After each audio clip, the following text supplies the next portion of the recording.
嗨，大家好，我是躺平叔，今天是2026年3月25号，這一期咱們先聊一聊 AI 是如何搶了短劇演員的飯碗，或者說 AI 是如何砸了短劇演員的飯碗。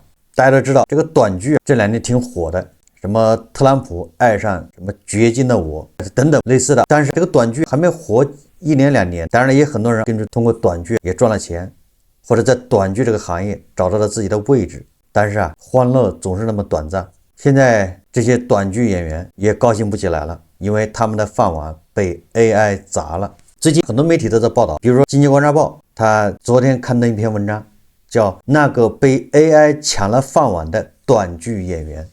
還有前幾天南風窗也報道，短劇砍人，霸總也快付不起房租。所以我們先來看一看這個 AI 是如何攪動短劇行業，如何搶了短劇演员的飯碗。經濟觀察報說 AI 斬殺線斬到了短劇演員身上。3月底，陳雨希接受了即將失業的事實。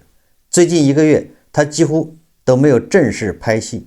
聊起過去3年的短劇生涯，那些人生中最高光的時刻，於他而言，仿佛大夢一場。現在夢醒了，他自嘲落魄了。這個陳雨希是一名短劇演員，今年春節前，他剛迎來職業生涯中最好的時刻，就是高光時刻，有作品點擊量過億，上了排行榜的第1名，片酬漲到了3000元一天，在幾部劇裡演了女主角，有的粉絲坐10幾個小時的火車來探班，那簡直跟明星一樣。雖然收入沒明星高，但是明星的光環那都是有的。這是他拍攝短劇的第3年，他判斷隨着自己的演技進步和人脈的拓展之後，肯定能出更多的爆款，收入也會越來越高。但是想法是好的，叫理想很豐滿，現實非常骨感，現實是非常殘酷。這個夢還沒做2年就破了。所謂的風口是吧，太短了。一些不尋常的事情發生了。往年他復工檔期一放出來，立刻會有人來問他，但這次春節過了近1個月，還是沒有人主動問。年前有導演跟他約好3月會開機一部戲，邀請他進組。年後這部戲沒有消息了。以前最活躍的演員招募群裡沒人說話了，他慌了，去和演員朋友們打聽，發現大家都一樣。過了個年，突然就沒戲拍了，又是春節惹的禍。年一過，好像短劇演員的工作就沒了。這年一過，好像很多碼農紛紛下崗，對吧？最近那個大廠裁員是紛紛揚揚，讓這個2026年顯得更加沉重。有位導演回復陳雨希說：“別說了，要轉行了。他的公司要轉型做 AI 劇，他也計劃轉行 AI 相關的工作。AI 斬殺線斬到了短劇演員身上。”失業來得毫無預兆，近1個月沒有收到進組邀約，陳雨希也開始焦慮。他追問朋友和制片方，還有劇拍嗎？還要開工嗎？收到邀約了嗎？他不停地刷演員通告、公眾號信息、微信群聊，向發布開機消息的人投遞自己的資料。以前投10部他能演3部，現在投10部沒有任何反饋。這就像極了咱們被裁的員工到處投簡歷，投100份、投500份都沒有回復。橫店、鄭州、西安、青島、成都等短劇拍攝基地有專門的短劇通告群，之前群裡每天都有劇組開機籌備信息，招募演員的組訓更是每天刷屏。但過年後各個群都安靜了。過去他會仔細篩選劇本，只投感興趣的項目，即便沒選上，對方通常也會回復詢問他的檔期和報價。如今哪怕他不挑不揀，主動提出資料，也再無回音。這就是很絕望，就沒有任何回饋，石沉大海。不僅腰部演員面臨危機，短劇群演特約演員也沒戲拍了。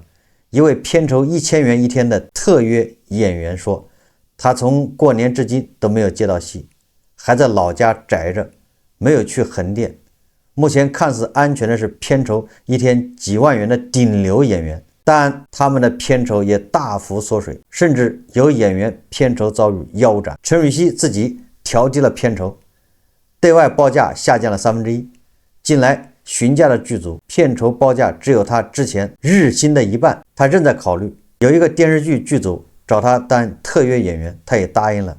以前您演女主，現在可能讓您演女二；以前你演女二，現在會讓你做特約演員，愛拍不拍。也就是說，這些演員要自降身價，他已經不在乎片酬和咖位，先演上戲，保持工作中的狀態，也就是现在有戏演。这种短剧演员，你只要1个月2个月不演，你不经常出现在这個抖音上面，出現在這個觀眾面前，很快就被人忘了，誰知道你是誰？生命力比那個電視明星呢短得多啊，所以他只能保持這老得有戲演，這樣潛意識裡就不會那麼焦慮。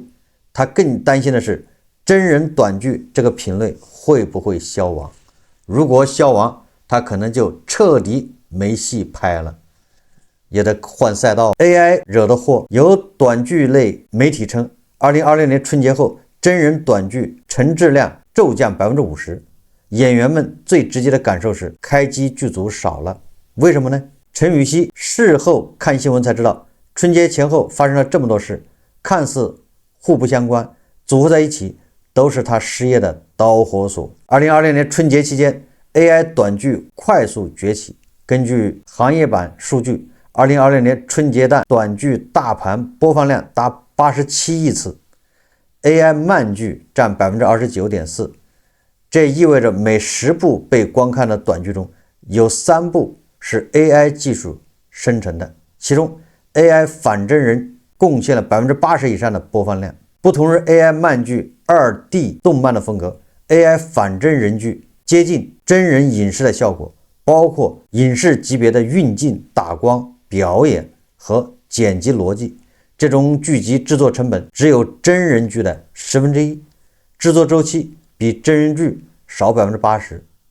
這對真人劇組而言是一種毀滅性的衝擊，那還要真人劇組幹啥呢？陳瑞熙之前也看過 AI 漫劇，在他印象中，那是一種讓定格漫畫動起來的動畫，再配上一些機械化的旁白。2020年春節前，光夢這個字節發布的吧，提高了漫劇制作水平。AI 生成的反真人劇幾乎可以和真人實拍劇掰手腕。春節後 AI 短劇成為各大平台主力扶持的方向。一位導演透露，目前紅果短劇平台對 AI 反真人劇保底價格是一部劇3000元到3萬元，同時調整了真人短劇保底制作的機制，更鼓勵優質精品劇。百度、快手、咪咕等平台均重點投入 AI 短劇。陳瑞熙承認了自己對技術進步的感知慢了一些，他知道 AI 在崛起，繪畫、廣告、程序員等工種已經受到衝擊，但此前總覺得這把火燒不到自己身上。不過這個 AI 短劇也有黃金歲月，陳瑞熙曾經經歷過短劇行業的最輝煌時刻，他形容那段日子就像電視劇《繁花》一樣，燈紅酒綠，永遠是意氣風發的狀態。他不是科班出身，只在北京學了幾個月的表演就入行了。大學學管理，在廣告公司、遊戲公司工作過，當過朝10晚6的打工人。如果不是短劇，他可能這輩子也當不了演員。他學表演是2023年，但是短劇還不入流，是多數演員看不上的門類。表演老師告訴他，這個行業剛興起，未來會成規模。他第一部短劇就演了女二，從此再也沒有演過低於女二的角色。在短劇裡，陳瑞熙一般是古靈精怪的甜妹角色，3年裡演了15個甜妹，當女主的閨蜜，給女主助攻。她也演過傲嬌大小姐、惡毒反派等。入行後第一部劇點擊量不高，沒有影響她後續接戲的熱情。她把家搬到橫店，密集線下建組。那時橫店各大酒店都有籌備短劇的劇組，酒店門口貼着寫有劇組房間號的通告單，他跑一個酒店就能試過好幾部戲，經常還沒出酒店大門就已經定好了上戲的時間。那個時候是烈火噴油的年代，但是這個時間非常短了。到了2025年，陳瑞熙在短劇圈內已積累了一定的人脈，不再需要頻繁見組試戲，合作過的劇組統籌會直接問他檔期和價格，合適便通知進組，他不用再時刻守在橫店，而是回到老家，有戲時才飛到外地去拍。陳瑞熙拍短劇這3年，正是短劇行業狂飆的年代。2023年至2025年，國內短劇市場規模從300多億元升至超過1000億元，增長近3倍，幾乎每天都有新人湧入。他合作的演員總是新面孔，很少有二搭。那幾年，他經常隨時隨地2眼一閉，站着都能睡着，睡2-3小時起來，妝都沒卸，繼續拍戲。去年他的日薪漲到了3000元，有了不少粉絲，也有點擊量過億的爆款劇，一切都在越來越好。然而這一切就在春節這兒戛然而止。今年春節前，他在鄭州拍了一部戲，零下10幾度的晚上，他穿着吊帶裙坐在電瓶車後座上，來回吹了10幾趟寒風。那天他連續拍了27個小時，凍到四肢僵硬，嘴唇青紫，覺得小命都要快交代在鄭州了。他事後躺在病床上，還想着年後要多拍戲，保持曝光度，最好能走一次影視盛典的紅毯，給演藝生涯留下更多印記。這個就是美好的願景。最近沒戲拍，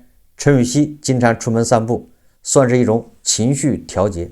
3年短劇生涯攒下的存款，可以讓他不工作也能活得不錯。你看底氣，這一切的底氣還是他有存款。可他還是捨不得演員的身份，不是為了錢，主要是捨不得這份職業帶來的光環。去年冬天，有粉絲坐10幾個小時的火車來片場看他，冒着嚴寒給他買奶茶、遞熱水、拍花絮，這個享受了明星的待遇。凌晨1點多，他拍完戲，粉絲還在等，只希望能和他多待一陣。他很感動，這種來自非親人的真誠無私的愛，是他當演員之前無法想象的。拍戲的間隙，他還會開直播，粉絲对片場故事很感興趣。最近不拍戲了，直播間粉絲活躍度也下降了。以前在別人眼中，你是光鮮亮麗的女演員、女明星，以後你可能是一個普普通通的漂亮姑娘。陈瑞熙想得很清楚，粉絲喜歡的是拍戲時閃閃發光的他。如果他不再有作品，很快就會被遺忘。行業形勢急轉直下，他覺得自己仿佛一手趴在懸崖邊上。他花了很多時間思考未來的出路，最終還是想演戲。拍短劇對於他是20多年人生中極其重要的事。等到自己老了，白髮蒼蒼時，仍然會想念這段高光時刻。他覺得自己給世界留下的一點痕跡就是拍戲。失業的日子裡，他也看了很多 AI 短劇，越看越覺得 AI 還是無法取代真人演員。例如，演員會有入戲的時刻，這種狀態下表演能讓屏幕的觀眾產生共情。再比如，很多演員演戲時靈機一動，現掛台詞，這種人類大腦的抽象程度 AI 哪裡能理解？前不久，他看到抖音集團發出聲明，大意是雖然紅果調整了短劇保底制作的機制，但仍會繼續加強對真人短劇的投入，對優質真人短劇內容激勵也會增加。他把這張截圖轉到自己的朋友圈，配文：行業是不會消失，但是這個行業會越來越捲，越捲競爭壓力就大。經濟觀察報報道的女主人公，她就是3年的短劇生涯。對短劇演員來說啊，確實是不是3年有點短，直接換賽道了。不要說短劇演員，正經的電視劇演員、電影演員現在都沒戲拍，都在直播帶貨。短劇只是在這個影視大屏幕和電視劇衰落啊這個空檔裡面，突然冒出來一個東西，正好結合了短視頻。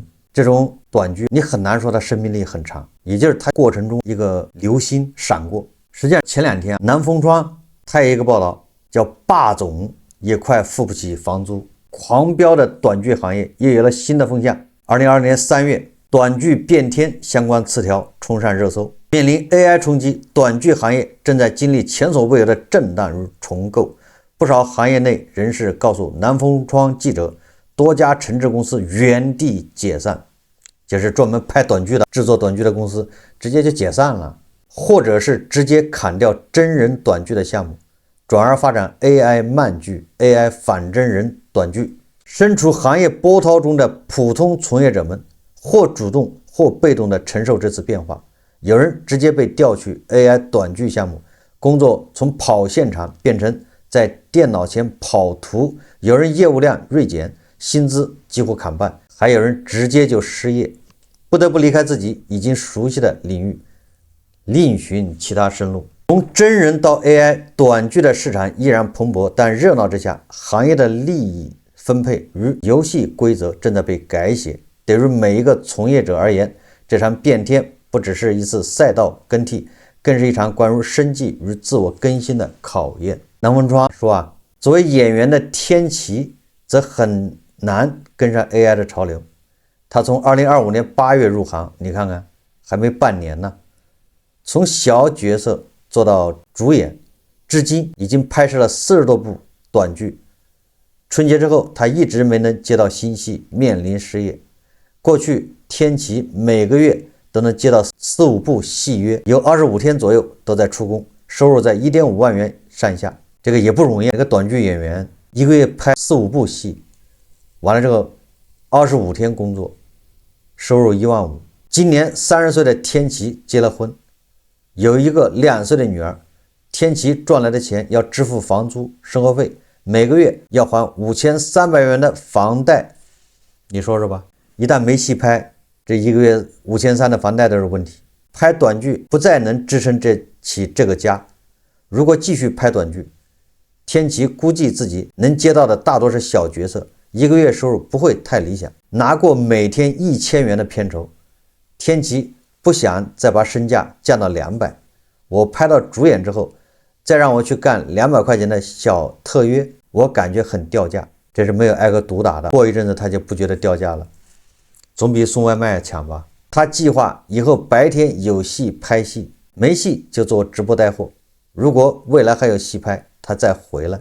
從2個媒體的報道來看，當然他們都指向叫什麼紅果短劇平台，這個平台包括抖音包括閱文對這種短劇的商業模式進行了調整，導致很多承製公司短劇公司就解散了，賺不到錢。一方面，另外一方面就是 AI 仿真人短劇 AI 慢劇正在崛起。所以說這個 AI 衝擊的不僅是碼農，不僅是客服，連這些短劇演員先遭到衝擊。這個短劇演員也只過了3年的好日子，機會稍縱即逝。現在要麼是你研究 AI 什麼仿真人劇，看在裡面能不能找點事幹幹，要麼就換賽道，跟短劇告別。這就是這個短劇人面臨的問題。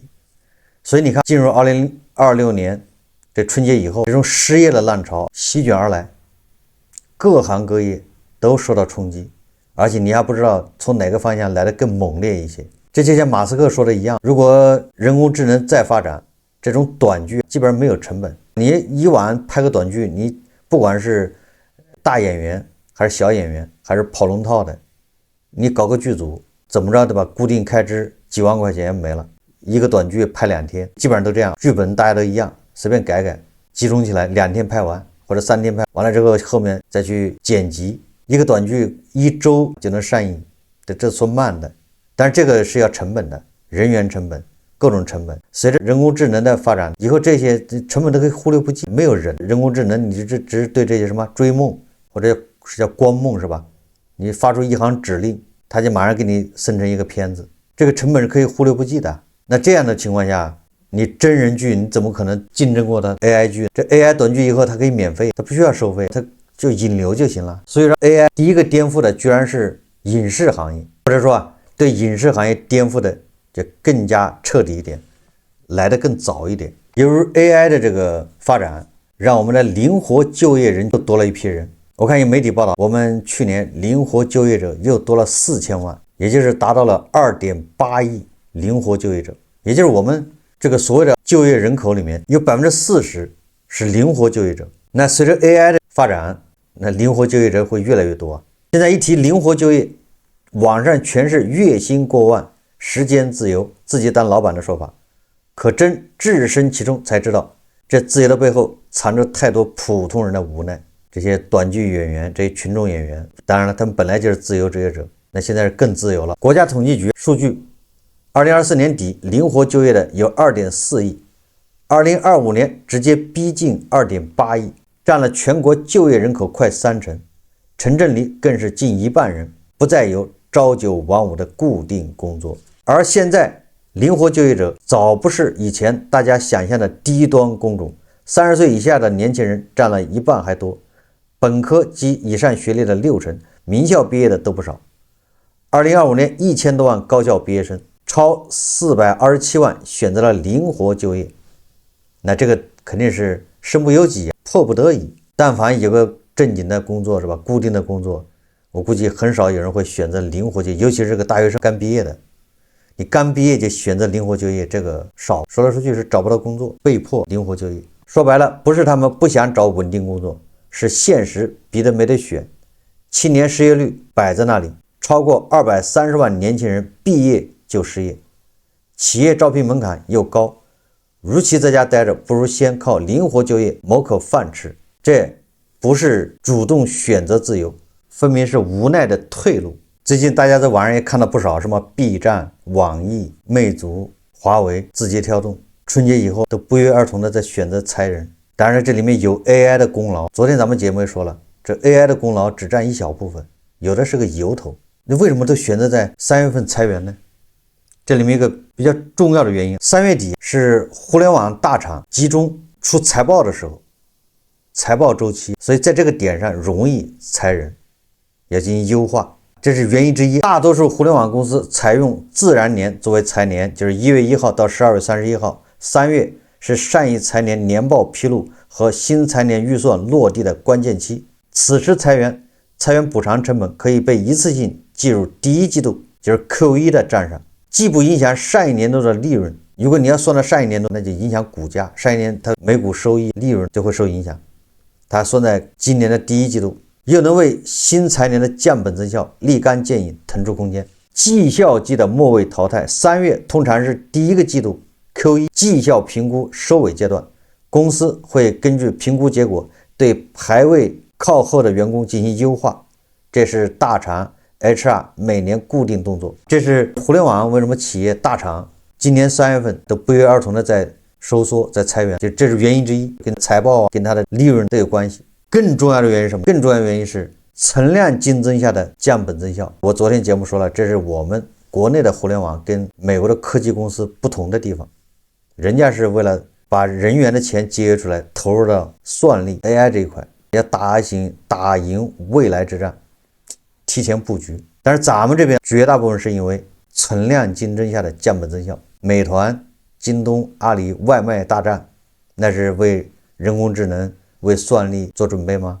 今天好像北京市市場監管部門約談12家平台公司，就是防內卷。所以說，這個是存量競爭下的降本增效。除了 AI 這個新因素，互聯網行業底層邏輯徹底改變，從跑馬圈地到存量博弈，也就是我說的流量見底，它沒有新增流量了，都是存量博弈。